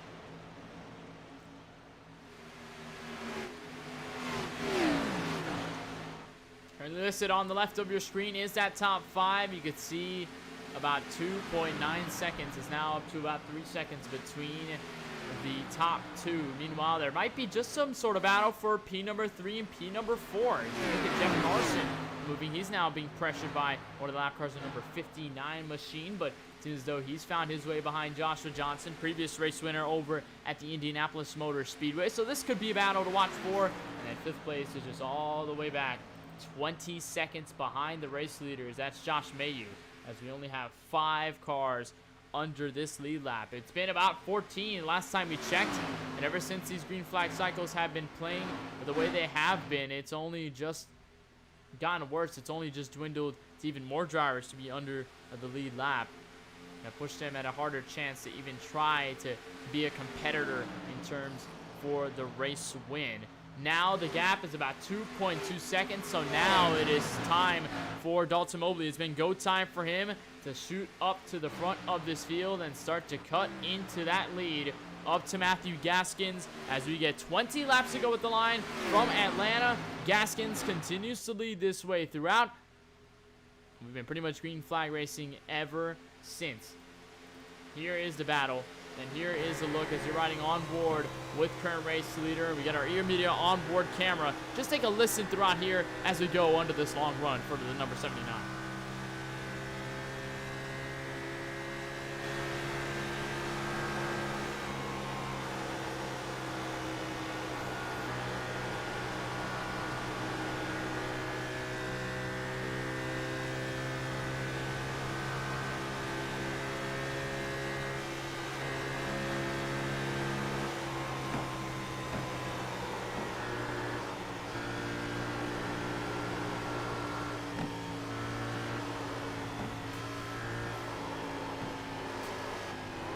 What has just happened to Matthew Gaskins? He is very loose on the track. He's up into the outside wall. He loses the race lead as Mobley takes control. Gaskins with heavy contact and some damage to his Ford Mustang. And as we were looking over the onboard, it seemed as though it was pretty tame, just right in front of Tom McGee, but got a little bit loose off the corner and is now in peril. We'll look at a replay and we'll see what just happened to that number 79 down the back straightaway out of turn number 2. Here was the look as he was right in the Hornet's nest between the 74 of Trowbridge and the number 47 of Tom McGee. He was looking under. It looked the car was a little bit loose. And then since then was just trying to hold on. Got up the track, got contact a little bit by the 47, then into the outside wall. We are cutting down the chopping block. In all three of our heavy contenders, it's now dwindled to just one. And it is Dalton Mobley in the 77. Saw Samuelson with issues down pit road. He's sitting 18th. Brendan Biesinger with a blown engine off turn 2, lap number 102. And now Gaskins with damage. He's falling back to P number 4 in that exchange. We'll now have a lot to pick up from here on to the rest of this race. What an unbelievable development late in this running. And now it is sure that we're going to look even further now into the rest of this race. And now having Francisco back in the booth, and I think he missed a lot. Maybe not too much, but at least the most within the last 2 laps. Matthew Gaskins got into the outside wall, got very loose, and now he's falling back to 4th as Mobley retained the race lead, lap number 149. I think I could use a race recap right now, to be honest. Yeah, it's been all green flag racing. They went down pit road, and currently the only driver sitting on the lead lap is pretty much just top 5 or 6, with Josh Mayu sitting in 5th, Mark Figueroa, the last one over in the 88, who's now about to be lapped by Dalton Mobley, as they're sitting in a 3 and 4. But it has been relatively calm, Francisco, throughout, and it looked as though it was going to stay clean. Matthew Gaskins had taken over the lead. He went on a different strategy by about 10 laps on the tires. And then Mobley went down pit road. Everybody went down pit road. It seemed as though everything was going to be fine. But then off of turn 2, Gaskins was trying to get around a lap car, and he got very loose on the bottom of the track and slapped the outside wall a couple of times and lost a lot of track position and a lot of time. So Mobley takes back the race lead, and now we're just about 15 to 14 laps shy of our race lead, or our race ending completely.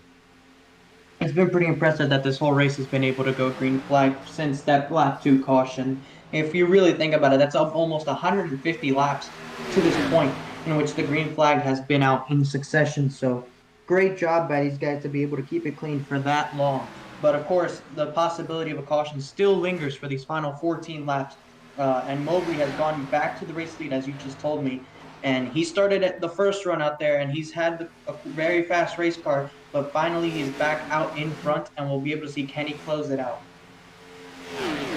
to hang on for the next 11 laps or so, and he will definitely take that win in this round of 12, and obviously would mean a lot for the number 77, one of the chase drivers in the playoffs, and one of the drivers at least in contention for the points championship. And of course, this win will certainly give him some spots, especially with some of the struggles that we've seen from a lot of the other drivers, including your points leader at the moment, Thomas Neal, who's currently sitting in 7th. So that'll definitely lose some points, as Mobley has led pretty much the most laps throughout this race and is en route to leading even more laps to the end unless something else happens. But I'm not even going to say anything because I don't want to jinx anything happening to that 77, because we've seen crazy things already happen to some of our contenders. It's been pit road mishaps for Samuelson. It was a blown engine for Brendan Biesinger, and now it was contact to the outside wall for Gaskins under the green flag run. 10 laps to go this time by.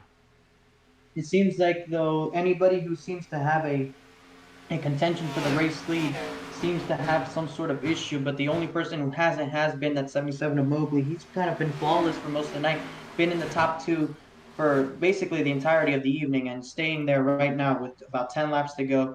Jeff Carson in that 2nd spot. He's about 5.5 seconds behind. Joshua Johnson, the winner of Indianapolis, has found his way up to 3rd, so good showing from him from that win a week ago. So we'll see, does anything happen in these final 9 laps? Be 9 laps to go at the line for Dalton Mobley, who has been absolutely dominant since the drop of the green flag, and really not much to talk about throughout this race apart from that pitch strategy, Francisco, and the tire degradation. And obviously we had that conversation at the beginning of the race, we had the conversation in the middle of the race, and now we're again having that conversation in this last pit stop. But the good thing, at least in terms of the news, is that the drivers won't have to pit anymore. So they've already gone through their last stint at about lap 125, and now it is just down to finishing this race out. If a yellow does come out, I presume, Francisco, a lot of the drivers will decide to go down pit road just for the fresh tires and just to make sure they're safe on everything else. But in terms of that, if nothing else comes to play, if nothing else will throw a dart into what has been so far a long green flag night, then Dalton Mobley will surely be the fastest car by about 5.8 seconds at the line with just a handful of laps to go, and he's going to be on his route to a victory in Sunday Night NASCAR. Yeah, unless a caution comes out, this race is basically decided, barring any sort of crazy incidents, and we can't rule out any crazy incidents because that's how Indianapolis ended. So about 7 so laps to go for this 77 of Dalton Mobley, coming around to 6 laps to go. A dominant night, really, for that 77. He's been one of the 2 fastest cars at some point during the race. Right now, leading the race by about 6 seconds over that 9 of Carson. So he has this win in the bag, and he is hoping for no cautions to be able to bring it home. There's Josh Mayu, pole sitter. He's now racked up to 5th, so at least a run that looked a little bleak in the opening laps of this race has turned back around in favor for the number 1. So he's doing well of himself, and he is sure to lock in the top 5 and possibly will be the only driver left under the lead lap. And Mobley will come onto the front straightaway once more to lap 115 line. Just a handful of laps left. 5 laps to go at the line for Mobley as he goes into turn 1 and 2, all clear of any lap traffic. It's been a good recovery for the pole sitter, who dropped back early to just outside the top 15 and has been able to work on that race car the entirety of the race without any help from a caution, and has stayed on the lead lap and is currently in the top 5. So a great recovery from what looked to be an early issue for him. There's Mayu all by himself. He's got a little look up ahead, about 2 seconds up the road. That's Matthew Gaskins, who was just in the race lead a handful of laps ago. And with that damage, you could tell on the back bumper, you could tell to the right side of the race car, it's been wrinkled just a little bit from the contact to the outside wall. And it looked like that could have been the cause of the caution. Gaskins could have been up there, and it could have been over for him, and it could have been over for a lot of other drivers, and would have set this race on its head once more. It would have turned everything around. We got one driver all the way down to the inside wall. Gonna find out who that is. It's slow on the track. Actually, I don't believe we see anyone down there. It's a Ford Mustang all the way down to the track. As though he's slowed down, his engine is done. That is William Fink in the number 93. I'm not sure whether this will bring out a yellow, considering it's under the racing surface, but We'll just have to see. He's hanging over to the inside wall, and Mobley is now just entering turns 3 and 4. He'll come up to 2 laps to go from Hotlanta. He is hoping that this is not going to be a caution, and I don't think it will be, because iRacing at least will not call this with how far away from the racing line he is. So 2 laps to go for Dalton Mobley, who put on a spectacular performance here tonight, and he's looking to come away with another win here, and a difficult racetrack in difficult circumstances. Despite the package, whatever you got to say about it, it's been a difficult racetrack for all sorts of series, with the surface, with the temperatures, and all that. But he's been able to overcome all that, and he's going to take the white flag. 1 lap to go. 1 lap to go from the virtual Atlanta Motor Speedway. There's a couple cars that have been on some fresh tires, but that's really not going to matter at all. Mobley's going to let them all by. It is 4.8 seconds, now about 5 up to second place. Jeff Carlson, it looks like there is no fight for the race lead.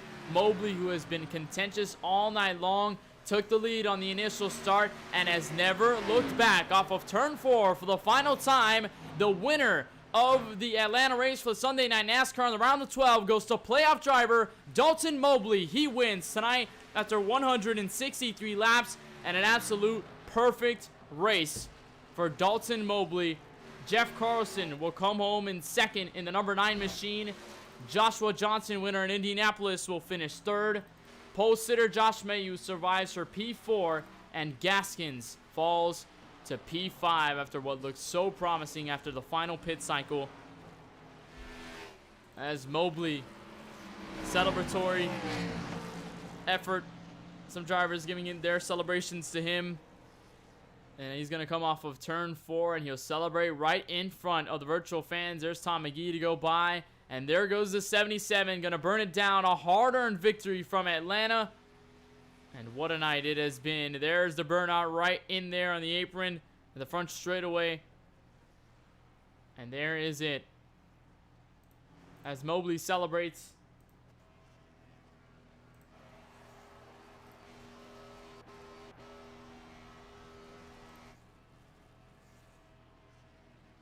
As he looks down, we're going to take a look at our unofficial race results live from the Atlanta Motor Speedway and Sunday Night NASCAR. There goes the motor of the 77. And he's going to be stopped right there on the front straightaway. We'll take a look at your race results. Of course, Dalton Mobley, your winner here tonight. And he takes his win in this season at Atlanta, the round of 12, as a playoff driver. Jeff Carlson comes home second. Joshua Johnson, winner in Indianapolis, will survive for a podium spot in P3. Josh Mayu, pole sitter, will be 4th on the grid. Matthew Gaskins will finish in this top 5, with Thomas Neal right behind, a playoff standing leader in the 6th spot. Mark Figueroa finishes 30 seconds off the race leader, 7th. He'll finish there. Mitchell Goosens in the number 29, who lasted a long time on that last green flag stop. He will be finishing 8th tonight. Randy Spivey in the number 22 will finish 9th, as Tom McGee is 1 lap down. He will finalize this top 10. Chad Satter in 11th will finish in the 59 machine there. 1 lap down as well. Barrett Kofi, who looked to have had a promising night, he finishes 12th. He was hanging around the top 5 before his mishaps down pit road. Chad Biesinger in the number 23 will finish 13th. With Timothy Trowbridge in the 74, 2 laps down and starting that train in 14th. Chris Cloud, league owner himself, in number 10 machine. He will finish in the 15th spot, with Dean Weeks in the 5, finishing 16th. 17th belongs to Jeffrey O'Rourke in the number 48. Ryan Samuelson, heartbreaking night on pit road for him. Looked to have a good shot at the race win and will finish 18th at the line. David Love in the 70 will finish 19th, with Lauren Jones in the 11th coming home in the 20th spot. 21st will belong to Steve Dardaris in the number 3, with Kevin Rourke behind him in 22nd. 5 laps down, William Fink, who blew that engine in the final laps of this race. He finishes 23rd. 8 laps down. 24th will belong to the 15 of Jeremy Freer. In 14 laps down, Marty Roberts in the 55, 25th. Charles Eaton in 26th. Brandon Biesinger, who blew that engine on lap number 102, finishes 27th. Mike Contino, number 61, will finish 28th, with Josh Carpenter finishing 29th. And finalizing this top 30 will be Ryan Dipple in the number 20. Nicholas Breidenbach in the number 6 had that damage in that early opening wreck. He was 100 laps down, 31st. Nicholas Layton in the number 42 is 32nd. Brian Tarnowski, J.C. Gibson, and Seba Cornish, 33rd, 34th, and 35th. Those are the drivers all involved in that lap 2 incident in the early stage of this race. When we come back, we'll have our KBRN post-race coverage brought to you by SDC. We'll have interviews with the top 3 and, of course, your race winner, Dalton Mobley, tonight from Atlanta. And, of course, all our recapping thoughts as we continue to move on through this Sunday night NASCAR season. Don't go anywhere. We've got more coming next.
It's the thirstiest time of the year.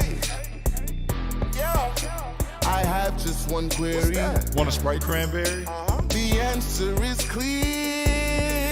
It's the thirstiest time of the year. Sprite, let's go.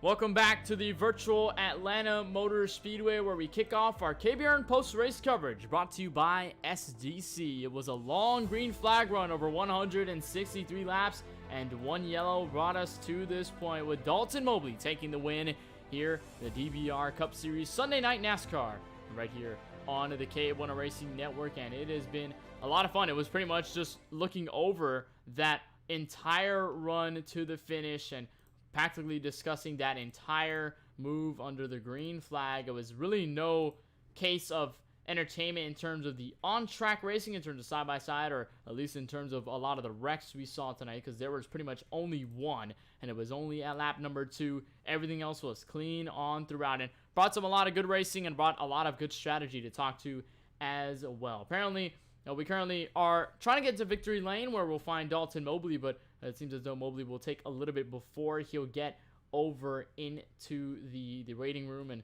find a way into the booth, and we'll have our interview with him at that moment. Your top 3 and pretty much your top 5 stands. We'll just go over your results one more time. Mobley finishes first unofficially, but I doubt it'll change whatsoever. Jeff Carlson will finish in second in the 9 machine. Joshua Johnson, who won at Indianapolis, will back his statement up, and he'll finish standing third place. Josh Mayu, pole sitter, will finish 4th after kind of struggling down on the short runs. Kind of picked everything up as we got the longer runs, and after then it was pretty much just a stable night for the number 1 machine. Matthew Gaskins, that contact put him back to 4th, but he lost that spot right on the last lap to Josh Mayu. He finishes top 5 of what could have been a better situation up at the front of this field without that contact and getting loose off of turn number 2. Thomas Neal, who was playoff standing leader at the time, is now 6th, so he can possibly back his statement up and stay where he was going into this race. Mark Figueroa 7th, Mitchell Goossens in 8th, Randy Spivey 1 lap down in 9th. Tom McGee will finalize that top 10 as we move in, and pretty much that entire night, it belonged to a good chunk of those drivers. We saw a lot of great drivers find their way in the top 10, top 5, and unfortunately, it was really not the case, as some of them had some issues, and of course that really hurt a lot of the drivers when we came over into that segment. And we're going to try to get everybody over into the waiting room, and we'll try to get our interviews. Unfortunately, Francisco Bacallao is not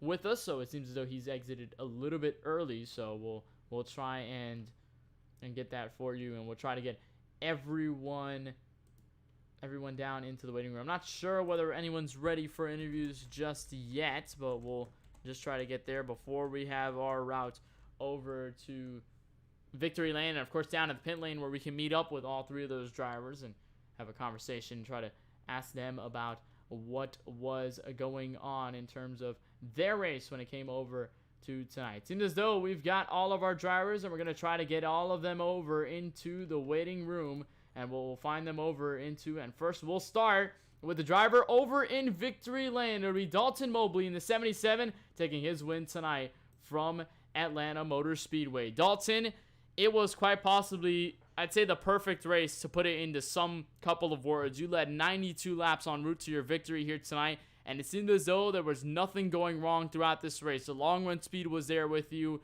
The pace to keep up with everybody in the top three was there. The pitch strategy was perfect for you, and you managed to hold on throughout every single run, every single cycle to win this lead. What was the hardest thing when it came to running this race, and what was the hardest thing about staying green for so long and having to think about strategy throughout the whole night? The hardest thing tonight was the lap traffic. The lap traffic was awful. Like, I got my motor oil temp went up to like 290 once because when the lap traffic got there, it's hard to breathe the car. So I had that little going on also, and I just tried to stay focused. You know? I told my teammates I was going to show up, I was going to dominate and get the win tonight. So that's exactly what I did. And dominate you did, and I mentioned a little bit earlier in the broadcast, I remember broadcasting your run over at 3Y TV over at Michigan, and that went into a long green flag stretch, and you were also one of the drivers to talk about over the long run. What seems to be the beneficial thing about long runs in this series, or at least in terms of racing in general with these open setups that have helped you so much in order to gain a lot of that speed and be dominant the way you did tonight? Safe tire. Basically, about 5 laps into my run, I start lifting big time, and the more I lift, the more tire I'm going to save. So while everyone else is out there running as hard as they possibly can, I'm lifting and I'm saving tire. So that means I'm going to gain more speed on a longer run because I'm not pushing my car at all. You managed that up, and of course, you proved to a lot of the field a lot of your strength here tonight. Dalton, obviously, what a run for you tonight. Before we let you go from Victory Lane here at Atlanta, is there anyone you'd like to thank, any team sponsors, or really anyone else who'd just like to give the shout-outs and love to for tonight's performance? Yeah, I just want to say thank you to Jesus, man. Without him, I wouldn't be here enjoying what I love. Thank you for broadcasting it tonight, man. God bless you. Well, Dalton, we certainly appreciate the support, and of course, we give our full congratulations over to you on that victory tonight, and it was unbelievable performance watching you battle with the guys at Samuelson, Biesinger, and everyone else, but you were able to prevail. Once again, congratulations, and of course, we appreciate the time. Thank you so much for joining us, and we wish you the best of luck going into the rest of the season. Thank you, sir. That was Dalton Mobley, your race winner here tonight from Atlanta. Surely Francisco would have been all the way down on pit road with second place Jeff Carlson, but it seems I have to run all the way over there, and I'll catch up with him down on pit road. And Jeff, it was kind of a stealthy night for you. You were hanging around the top 5. You started 11th. You gained 9 spots all the way up to 12th. And then ever since, you were pretty much just hanging around the message. You're just kind of just letting everything run its course, and all the drivers in front of you had a lot of issues. You were able to bounce on that. Just give us your perspective over the course of this race, considering the fact that there were no yellows and the fact that you had to be green flag, focusing on strategy throughout the entire event. Well, first of all, thank you for bringing me here. But yeah, I was expecting a lot more cautions than just one, so it changed my whole strategy. And when to pit, should I pit early? Should I stay out as late as I can? Expect a caution. But that last run, I thought Joshua he pitted a couple laps before I did and flew by me, so I thought I'd lost a position there. So tonight was all about the green flag strategies, getting in and off of pit road without any incidents. We saw a lot of drivers heading over to pit road. That seemed to be some of the struggle. A lot of drivers are locking up, but also one of the biggest conversations was the tire degradation. We saw how much the tires are affecting the way these drivers, and of course you were hanging around on the racetrack, and how they would fall off over the course of the run. What was that biggest notes that you have taken with those tires and with these long green flag runs that maybe could have helped you or maybe could have been somewhat of a little beneficial to you over the course of the run that maybe could have made you a little faster on the track? Well, I was in tire conservation mode the whole race. I was saving. I wasn't pushing. I'm sure if I pushed harder, I could have gained a little bit more, but I definitely didn't have anything for Dalton. He was just quick all night, and same as Gaskins, as I think he hit the wall, and that's the only reason why I got second there. We hang on a second, and of course, you put on a very potent run. Obviously, before we let you go, Jeff, is there anyone you'd just like to thank, any teams, sponsors, or really anyone else who'd just like to give the shout-outs and love to for your performance in second tonight from Atlanta? Yeah, I want to thank my team, Chris, Dean, and Chad, and my sponsor, Bud Light. I'm going to be drinking a few of those here shortly. And again, to everyone in the race, having a good race, and Chris for putting on the league. Well, Jeff, we certainly appreciate the time, and we congratulate you on your second place finish here tonight. Certainly was one of the more interesting stories to cover throughout that entire 163 lap event. Congratulations once again, and we look forward to seeing you through the rest of this season. Thank you. Thank you as well. Keep on putting up a good show there. As Jeff Carson finishing P number 2 out of the 35 cars here tonight, and put up a very solid run there, and had a good chunk of the runs to the green flag steps, and he was one of the drivers we talked about just a little bit, but at least he probably should have deserved a lot more praise throughout his run. We'll step back over to our final finisher in the podium spot, defending race winner, the winner over at Indianapolis. Joshua Johnson comes home with P3. And Joshua, obviously we talked to you just last week because of your outstanding win over at Indianapolis. You come here and you prove once again why you're a very quick driver. You finish. You started all the way back in 20th place. You gained 17 spots on the run to a third place finish here tonight. Give us your thoughts on what this night has been for you, and especially that run throughout the field that you had starting in 20th. Yeah, I knew I had a long run car, and I didn't qualify where I wanted to, and I actually, after that caution, I got a little loose and dropped back to 26th or 7th, I think it was. But I knew if we just got a long green flag run, I could make up some spots, and luckily there were no more cautions, so I was able to make up a lot of spots, and doing some pit strategy at the end there to pit a little early and gain a couple of spots at the end there helped a lot too. And you were certainly going over those green flag runs, and you were gaining positions. And what seemed to be the biggest challenge when it came over to the green flag strategy? For some drivers, it was just trying to find out when to pit. For some drivers, it was just kind of getting that entry nailed in. What was kind of the biggest topic of conversation for you guys over at your team in terms of the pit strategy and how you guys are going to try to nail that the best way you could? Yeah, the entry for sure, whenever you get around to their cars, whether it be a lap car or someone you're trying to pass, if you go inside of them, you get really loose. You have to back off the throttle a little bit. So trying to get the right run that you can get past someone cleanly without giving up too much time was key for us. And it was key for you guys, and it was key on the route to that third place finish. Joshua, before we let you go, is there any team sponsors or really anyone else who'd just like to give the thanks to for this performance? And of course, your run from first at Indianapolis and coming home in here third tonight. Yeah, thank you guys for coming out and putting on a great broadcast. Thank my sponsor, Driven Cloud Designs. You can check them out on Facebook. My teammates, Mark and Josh of Haters Make Us Famous, they were key this week in helping us get in a good setup. And want to thank my wife. She lets me race every week, so got to thank her. Well, Joshua, we thank you for taking the time to talk with us. And, of course, congratulations on your P3 finish. Certainly well-deserved after your night here and after your win over at Indianapolis last week. We thank you so much. And, of course, we look forward to seeing what you can do out for the rest of this season and as the season starts to wind down for 2020.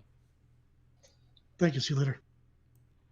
As Joshua Johnson, your third-place finisher from the Atlanta Motor Speedway. So that'll cap things off for our interviews in terms of tonight's race from Atlanta, and it was all green flag running throughout that entire run, and really not much else to say apart from just how clean and how long this race was in terms of the lack of cautions and pretty much everybody just keeping their way throughout, and no yellows apart from that first one over at lap number 2 of the 163 lap event. And as we go on to the upcoming events, we'll have just what's going down in terms of here the KBueno Racing Network and what we're going to have going forward to the rest of our week. And of course, holiday week will be a little busy for us over at the KBueno Racing Network. At least early, we'll have, of course, our little break for the holidays at Christmas Day, Christmas Eve, and what have you. All those will not be broadcasted. Of course, we won't have any races going from there on out. But tomorrow night, we will have a doubleheader to bring you, and it'll start with the A&B Outdoors Quick Time Sprint Car Series as they move on to the USA International Speedway as they continue to run through their entire season. And, of course, as they run through the third night of the Michigan Diecast Florida Nationals. And then right after at 8:45 p.m., we're going to have the 7th race of the iRacing Bungeon Lawn Care Series Season 3 from one of the biggest and baddest tracks of them all. It'll be from the Talladega Super Speedway that'll have coverage with right here on the KBueno Racing Network Monday night, 8:45 p.m. Eastern on the KBueno Racing Network YouTube channel. Myself and Charlie Baier will be on the call for that. And then, of course, moving over to Sunday night once again, where we'll reach back over to the Sunday night NASCAR Series and the Davis Brothers Roofing Cup Series, and they'll go and tackle the road course at Watkins Glen International. That'll be a 45-lap event. And, of course, we're going to have a lot more to cover on a road course. It'll be our first one covering for this series, so that is going to be a lot of fun. Well, that'll wrap things up for the broadcast here on the KBueno Racing Network, and we thank each and every one of you for sticking around on the broadcast and sticking around through this entire race. We certainly appreciate the support, and of course, we're on the bridge to 300 subscribers, so we appreciate every single person who's been a part of our journey and has been following maybe since day one or maybe since right now and have been following since. We certainly thank each and every one of you for bringing the best you could and bringing that support each and every night throughout. And of course, congratulations to Dalton Mobley, your winner here tonight from Atlanta Motor Speedway. So for everyone that makes this league possible, for Chris Cloud for putting everything together and bringing us on the broadcast team for this series, and of course for all the drivers here tonight, and from all of us at the KBueno Racing Network, for Charlie Baier over in the crew, and of course for Francisco Bacalhau in the booth with me, Kenneth Bueno, saying good night from Atlanta. We tackle the road course in New York next week.